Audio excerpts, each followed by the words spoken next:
ನಮ್ಮ ಪ್ರೀತಿಯ ವೀಕ್ಷಕರಿಗೆ ನಮಸ್ಕಾರಗಳು. ಇಂದಿರಾ ಮನೆ ಅಡುಗೆಗೆ ಸುಸ್ವಾಗತ. ಇಂದಿರಾ ಮನೆ ಅಡುಗೆಯಲ್ಲಿ ಇವತ್ತು ನಾನು 2 ಥರ ಉಪ್ಪಿನಕಾಯಿ ಮಾಡೋದನ್ನು ತೋರಿಸ್ತಾ ಇದ್ದೀನಿ. ಮಾವಿನಕಾಯಿ ಚಟ್ನಿ ಮತ್ತು ಮಾವಿನಕಾಯಿ ತೊಕ್ಕು ಮಾಡೋದನ್ನು ತೋರಿಸ್ತಾ ಇದ್ದೀನಿ. ನಾನು ತುಂಬ ಚೆನ್ನಾಗಿದ್ದೀನಿ, ನೀವು ಚೆನ್ನಾಗಿದ್ದೀರಾ ಅಂತ ಅಂದ್ಕೊಳ್ತೀನಿ. ಈ ವಿಡಿಯೋ ನೋಡುವಾಗ ಯಾರಾದರೂ ನೋಡೋರು ಫಸ್ಟ್ ಸಬ್ಸ್ಕ್ರೈಬ್ ಮಾಡಿ, ಬೆಲ್ ಬಟನ್ ಒತ್ತಿ, ಶೇರ್ ಮಾಡಿ, ಕಮೆಂಟ್ ಮಾಡಿ, ನಿಮ್ಮ ನೆಂಟರಿಗೆ ಫ್ರೆಂಡ್ಸ್ಗೆಲ್ಲ ಶೇರ್ ಮಾಡಿ, ದಯವಿಟ್ಟು ವಾಟ್ಸಪ್ಪಲ್ಲೆಲ್ಲ ಶೇರ್ ಮಾಡಿ. ನೋಡಿ, ನಾನೊಂದು ಮೊದಲಿಗೆ ಮಾವಿನಕಾಯಿ ಚಟ್ನಿಗೆ ಒಂದು ತೋತಾಪುರಿ ಮಾವಿನಕಾಯಿ ತೊಗೊಂಡಿದ್ದೀನಿ. ಮಾವಿನಕಾಯಿ ಗಟ್ಟಿಯಾಗಿರಬೇಕು, ತುಂಬ ಮೆತ್ತಗಿರಬಾರ್ದು, ಹಸಿರು ಅರಿಶಿನ ಕಲರ್ ಆಗಿರಬಾರ್ದು, ಆಗ ನಮಗೆ ಟೇಸ್ಟ್ ಚೆನ್ನಾಗಿರುತ್ತೆ. ನೋಡಿ, ಮಾವಿನಕಾಯಿ ಒಂದನ್ನು ಕಟ್ ಮಾಡ್ಕೊಂಡ್ಬಿಡ್ತಾ ಇದ್ದೀನಿ. ಚೆನ್ನಾಗಿ ಕಟ್ ಮಾಡಿಕೊಂಡು ಓಟೆ ಎಲ್ಲ ಸೈಡ್ಗೆ ಇಟ್ಟಿದ್ದೀನಿ. ಓಟೆಲಿರೋ ಮಾವಿನಕಾಯಿ ಎಲ್ಲ ತುರ್ಕೊಂಡು ನೀವು ಮತ್ತು ಚಿತ್ರಾನ್ನ ಗೊಜ್ಜಿಗೆ ಏನಕ್ಕಾದ್ರೂ ಹಾಕ್ಕೋಬೋದು. ಮತ್ತು ಬೇಳೆ ಸಾರು ಮಾಡ್ಬೇಕಾದ್ರೆ ಆ ಮಾವಿನಕಾಯಿ ಓಟೆನ ಹಾಗೆ ಹಾಕ್ಬಿಟ್ರೆ ನಮಗೆ ಸಾರು ಟೇಸ್ಟ್ ಇರುತ್ತೆ. ಮತ್ತು ನೋಡಿ, ಮಾವಿನಕಾಯಿ ಎಲ್ಲ ತುರ್ಕೊಂಡಿದ್ದಾಯಿತು. ಅದಕ್ಕೆ ರುಚಿಗೆ ತಕ್ಕಷ್ಟು ಉಪ್ಪು ಹಾಕ್ಕೊಳ್ತಾ ಇದ್ದೀನಿ. ಯಾವಾಗ ಅಳತೆಲ್ಲ ಮಾಡೋದು ಇನ್ನೊಂದು ಸಾರಿಗೆ ನಾನು ಕರೆಕ್ಟಾಗಿ ತೋರಿಸ್ತೀನಿ. ಮಾವಿನಕಾಯಿಗೆ ಒಂದೇ ಒಂದು ಮಾವಿನಕಾಯಿ ಹಾಕ್ತಿರೋದ್ರಿಂದ ನಾನು ಒಂದು ಹಿಡಿಯಷ್ಟು ಉಪ್ಪು ಹಾಕಿದ್ದೀನಿ. ಒಂದು ಮಾವಿನಕಾಯಿಗೆ ಒಂದು ಅರ್ಧ ಟೀ ಸ್ಪೂನಷ್ಟು ಅರಿಶಿನ ಪುಡಿ ಹಾಕಿದ್ದೀನಿ. ಒಂದು 4-5 ಹಸಿಮೆಣ್ಸಿನ್ಕಾಯಿ ಹಾಕ್ಕೊಂಡಿದ್ದೀನಿ. ಖಾರದ ಪುಡಿ ಒಂದು 2 ಟೀ ಸ್ಪೂನಷ್ಟು ಅಚ್ಚ ಖಾರದ ಪುಡಿ ಹಾಕ್ಕೊಂಡಿದ್ದೀನಿ. 1 ಟೀ ಸ್ಪೂನಷ್ಟು ನಾನು ಕಾಶ್ಮೀರಿ ಚಿಲ್ಲಿ ಪೌಡ್ರ್ ಹಾಕ್ಕೊಂಡಿದ್ದೀನಿ ಕಲರಿಗೋಸ್ಕರ. ಇವಾಗ ಸ್ವಲ್ಪ ನೀರು ಹಾಕ್ಕೊಂಡು ರುಬ್ಕೊಳ್ಳೋಣ. ಇದು ನೈಸ್ ಆಗಬೇಕಲ್ವ, ಹಾಗಾಗಿ ನೈಸಾಗಿ ಆಗಬೇಕು ಅಂತ ನೀರು ಹಾಕಿ ರುಬ್ಕೊಳ್ಳೋಣ. ಇದಕ್ಕೆ ನಾನು ಒಂದು ಹಿಡಿಯಷ್ಟು 2 ಗಡ್ಡೆಯಷ್ಟು ಬೆಳ್ಳುಳ್ಳಿನ ಜಜ್ಕೊಳ್ತಾ ಇದ್ದೀನಿ. ಇದಕ್ಕೆ 2 ಗಡ್ಡೆ ಬೆಳ್ಳುಳ್ಳಿ ಜಜ್ಕೊಳ್ತಾ ಇದ್ದೀನಿ. ಅದಕ್ಕೆ 2 ಗಡ್ಡೆ ಚಟ್ನಿಗೆ ತೊಕ್ಕಿಗೆ 2 ಗಡ್ಡೆ, ಒಟ್ಟು 4 ಗಡ್ಡೆ ಬೆಳ್ಳುಳ್ಳಿನ ದೊಡ್ಡದು 4 ಗಡ್ಡೆ ಬೆಳ್ಳುಳ್ಳಿನ ಇಟ್ಕೊಂಡಿದ್ದೀನಿ. ನೋಡಿ, ಒಂದಕ್ಕೆ ಜಜ್ಕೊಂಡಿದ್ದೀನಿ, ಇನ್ನೊಂದು ಕೂಡ ಜಜ್ಕೊಂಡು ತೋರಿಸ್ತಿದ್ದೀನಿ. ನೋಡಿ, ಎಷ್ಟು 1 ಹಿಡಿ ಹಾಕ್ತಾಯಿದ್ದೀನಿ. ನೋಡಿ, ಅಂದರೆ ನಾನು ಬೆಳ್ಳುಳ್ಳಿ ಎಲ್ಲ ಸುಲಿದಿಟ್ಕೊಂಡ್ಬಿಟ್ಟಿರ್ತೀನಿ ಮೊದಲಲ್ಲೇ, ಹಾಗಾಗಿ ನಾನು 1 ಹಿಡಿ ಹಾಕ್ಕೊಂಡಿದ್ದೀನಿ. ಅಂದಾಜು 2 ಗಡ್ಡೆ ಅಷ್ಟು ಬೆಳ್ಳುಳ್ಳಿನ ಹಾಕ್ಕೊಂಡಿದ್ದೀನಿ. ನೀವು ಬಿಡಿಸ್ಕೊಳ್ಳೋಂಗಿದ್ರೆ 2 ಗಡ್ಡೆ ಬೆಳ್ಳುಳ್ಳಿ ಬಿಡಿಸಿಟ್ಕೊಳ್ಳಿ. ನಾನೆಲ್ಲ ಒಟ್ಟಿಗೆ 1 kg ಅಷ್ಟು ನಾನು ಬಿಡಿಸಿಟ್ಕೊಂಡ್ಬಿಟ್ಟಿರ್ತೀನಿ. ನಂಗೆ ಅರ್ಜೆಂಟ್ಗೆ ಅಡುಗೆ ಮಾಡೋದಕ್ಕೆ ಬೇಕಾಗುತ್ತೆ ಅಂತ ಹೇಳ್ಬಿಟ್ಟು. ಆವಾಗವಾಗ ಮನೆಯೆಲ್ಲ ಗಲೀಜಾಗ್ತಾ ಇರುತ್ತೆ, ಮತ್ತು ಕ್ಲೀನ್ ಮಾಡೋದಕ್ಕೆ, ಅಡುಗೆ ಮಾಡೋದಕ್ಕೂ ಲೇಟ್ ಆಗುತ್ತೆ ಅಂದ್ಬಿಟ್ಟು ನಾನೆಲ್ಲ ಬಿಡಿಸಿ ನಾನು ಫ್ರಿಡ್ಜಲ್ಲಿ ಡಬ್ಬಿಲಿ ಹಾಕಿ ಇಟ್ಕೊಂಡ್ಬಿಟ್ಟಿರ್ತೀನಿ. ಹಾಗಾಗಿ ಎಲ್ಲ ಜಜ್ಜಿ ಪಕ್ಕಕ್ಕೆ ಇಟ್ಕೊಂಬಿಟ್ಟು ಎಲ್ಲ ಕ್ಲೀನ್ ಮಾಡ್ಕೊಂಬಿಡೋಣ. ಕ್ಲೀನ್ ಮಾಡ್ಕೊಂಬಿಟ್ಟು ಇವಾಗ ನೋಡಿ, ಮಾವಿನಕಾಯಿ ಚಟ್ನಿಗೆ ನಾನು ಇವಾಗ ಒಂದು ಟೀ ಸ್ಪೂನಷ್ಟು ಸಾಸಿವೆ ಹಾಕ್ಕೊಂಡಿದ್ದೀನಿ. 1 ಟೀ ಸ್ಪೂನಷ್ಟು ಜೀರಿಗೆ ಹಾಕ್ಕೊಂಡಿದ್ದೀನಿ. ಸ್ವಲ್ಪ 4 ಒಣಗಿದ ಮೆಣಸಿನ್ಕಾಯಿನ ಮುರಿದು ಹಾಕ್ಕೊಂಡಿದ್ದೀನಿ. ಬೆಳ್ಳುಳ್ಳಿನ ಹಾಕ್ಕೊಂಡಿದ್ದೀನಿ. ಬೆಳ್ಳುಳ್ಳಿ ಸೀಸ್ಬಿಡ್ಬಾರ್ದು, ಕಲರ್ ಚೇಂಜ್ ಆಗಬಾರ್ದು ಬೆಳ್ಳುಳ್ಳಿ, ಆವಾಗ ನಮಗೆ ಟೇಸ್ಟ್ ಚೇಂಜ್ ಆಗಿಬಿಡುತ್ತೆ. ಒಂದು ಸ್ವಲ್ಪ ಕರಿಬೇವಿನ ಸೊಪ್ಪು ಹಾಕ್ಕೊಂಡಿದ್ದೀನಿ. 1 ಟೀ ಸ್ಪೂನಷ್ಟು ನಾನು ಇಂಗುನ ಹಾಕ್ಕೊಂಡಿದ್ದೀನಿ. ಇಂಗು ಸ್ವಲ್ಪ ನಮಗೆ ಇಂಗು ಬೇಕೇ ಬೇಕು ಟೇಸ್ಟ್ಗೆ, ಯಾವುದೇ ಉಪ್ಪಿನಕಾಯಿ ಆದರೂ. ನೋಡಿ, ರುಬ್ಬಿರೋದನ್ನು ಇದಕ್ಕೆ ಹಾಕ್ಕೊಂಡಿದ್ದೀನಿ. ರುಬ್ಬಿರೋದನ್ನು ಇದಕ್ಕೆ ಹಾಕ್ಕೊಂಡು ನಮಗೆ ಸ್ವಲ್ಪ ಒಪ್ಪೊಪ್ಪಾಗಿದ್ದರೂ ಪರವಾಗಿಲ್ಲ, ಚೆನ್ನಾಗಿರುತ್ತೆ. ಬಾಯಿಗೆ ಸಿಗೋ ಥರ ಇದ್ದರೂ ಚೆನ್ನಾಗಿರುತ್ತೆ. ಇಲ್ಲ ಸಣ್ಣದಾಗಿ ಕಟ್ ಮಾಡಿ ಇದಕ್ಕೆ ಸೇರಿಸ್ಕೊಂಡ್ರು ತುಂಬ ಚೆನ್ನಾಗಿರುತ್ತೆ. ಇನ್ನೊಂದು ಸರಿ ಕಟ್ ಮಾಡಿ ಹಾಕಿ ಮತ್ತು ಮಾವಿನಕಾಯಿ ತೊಕ್ಕನ್ನ ಹೇಗೆ ಮಾಡೋದು, ಚಟ್ನಿ ಹೇಗೆ ಮಾಡೋದು ಅಂತ ಕೂಡ ನಿಮಗೆ ತೋರಿಸ್ಕೊಡ್ತೀನಿ. ಇವಾಗ ನೋಡಿ, ಇದನ್ನು ಚೆನ್ನಾಗಿ ನಾವು ತಿರುಗಿಸ್ಕೊಳ್ತಾನೆ ಇರಬೇಕಾಗುತ್ತೆ. ಸ್ವಲ್ಪ ಎಣ್ಣೆ 150 ಗ್ರಾಮ್ ಅಷ್ಟು ಹಾಕಿದ್ದೀನಿ. ಒಂದು ಮಾವಿನಕಾಯಿಗೆ ನಾನು 150 ಗ್ರಾಮ್ ಅಷ್ಟು ಎಣ್ಣೆ ಹಾಕಿದ್ದೀನಿ.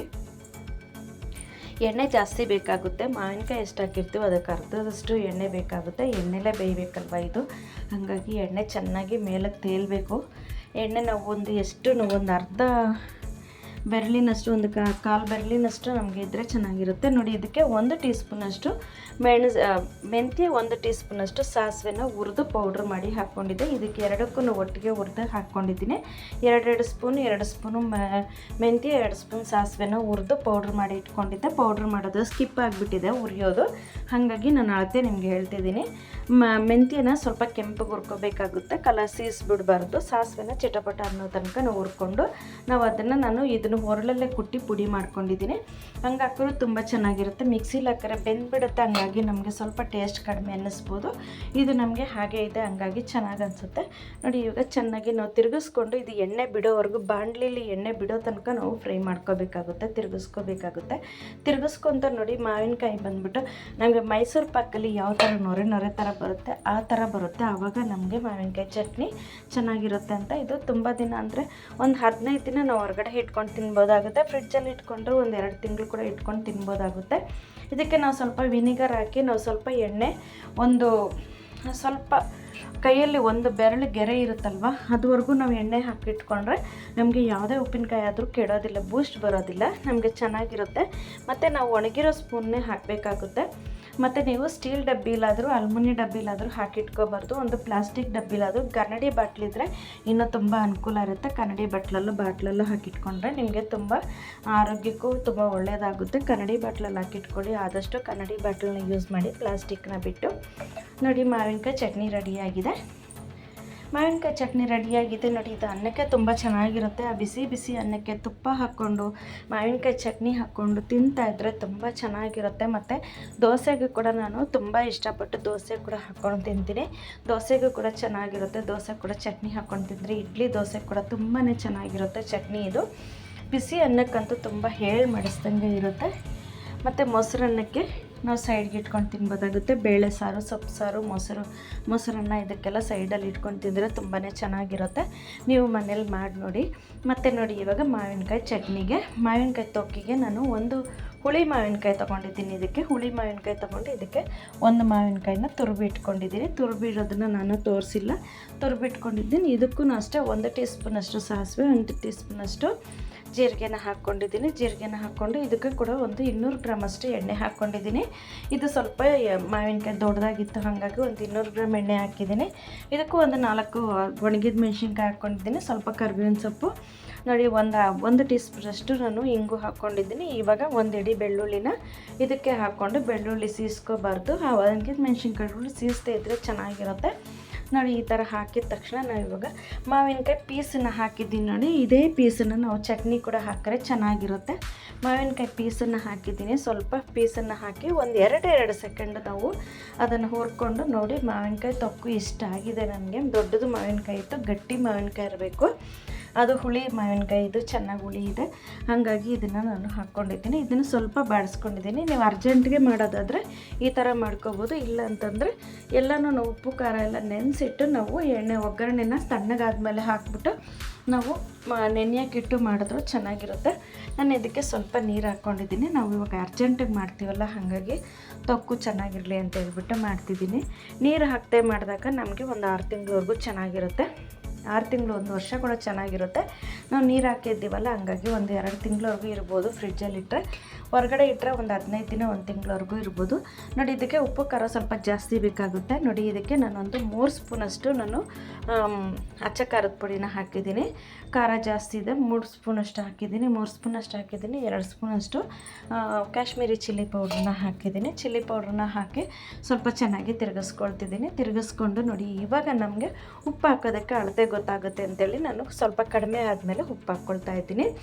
ಇದಕ್ಕೆ ನಾನು ಇವಾಗ ಉಪ್ಪು ಹಾಕ್ಕೊಳ್ತೀನಿ. ನೋಡಿ ಚೆನ್ನಾಗಿ ತಿರುಗಿಸ್ಕೊಂಡು ನಾವು ಎಣ್ಣೆ ಬಿಡೋ ತನಕ ತಿರುಗಿಸ್ಕೋಬೇಕಾಗುತ್ತೆ. ಎಣ್ಣೆ ಬಿಡೋ ತನಕ ತಿರುಗಿಸ್ಕೊಂಡ್ರೆ ನಮಗೆ ಮಾವಿನಕಾಯಿ ತೊಕ್ಕಿ ಎಷ್ಟಿದೆ ಅಂತೇಳಿ ನಮಗೆ ಗೊತ್ತಾಗ್ಬಿಡುತ್ತೆ. ಇವಾಗ ನಮ್ಗೆ ಅಳತೆ ಗೊತ್ತಾಗುತ್ತೆ. ನಮಗೆ ಹಸಿ ಮಾವಿನಕಾಯಿ ಹಾಕಿದಾಗ ನಮಗೆ ಗೊತ್ತಾಗೋದಿಲ್ಲ.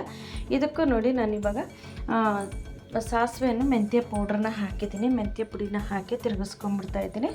ತಿರುಗಿಸ್ಕೊಂಬಿಟ್ಟು ಇವಾಗ ಸ್ಟವ್ ಆಫ್ ಮಾಡ್ಕೊಂಬಿಡೋಣ. ಸ್ಟವ್ ಆಫ್ ಮಾಡ್ಕೊಂಬಿಟ್ಟು ಇವಾಗ ನಾನು ರುಚಿಗೆ ತಕ್ಕಷ್ಟು ಉಪ್ಪು ಹಾಕ್ಕೊಳ್ತಾ ಇದ್ದೀನಿ.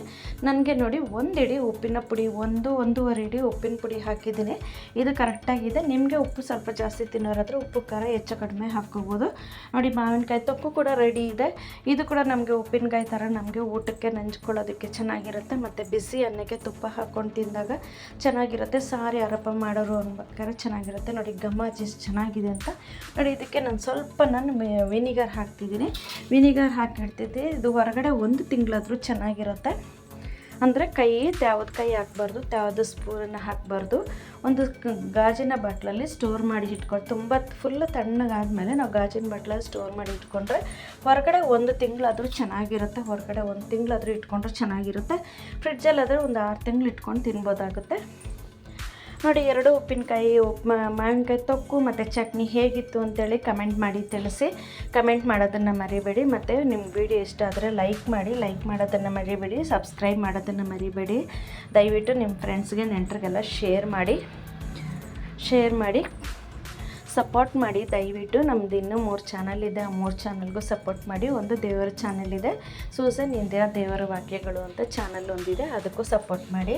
ಸಪೋರ್ಟ್ ಮಾಡಬೇಕು ಅಂತ ಕೇಳ್ಕೊಳ್ತೀನಿ. ಇನ್ನೂ ಒಂದು ಇಂದ್ರಾ ವ್ಲಾಗ್ಸ್ ಒಂದಿದೆ, ಇಂದ್ರಾಣಿ ವ್ಲಾಗ್ಸ್ ಒಂದಿದೆ, ಅದಕ್ಕೂ ಸಪೋರ್ಟ್ ಮಾಡಬೇಕು ಅಂತ ಕೇಳ್ಕೊಳ್ತಿದ್ದೀನಿ. ನಮ್ಮ ವಿಡಿಯೋನ ಇದುವರೆಗೂ ನೋಡಿದ್ದಕ್ಕಾಗಿ, ಸ್ಕಿಪ್ ಮಾಡದೆ ನೋಡಿದ್ದಕ್ಕಾಗಿ ಧನ್ಯವಾದಗಳು ವೀಕ್ಷಕರೇ. ನಮಸ್ಕಾರ.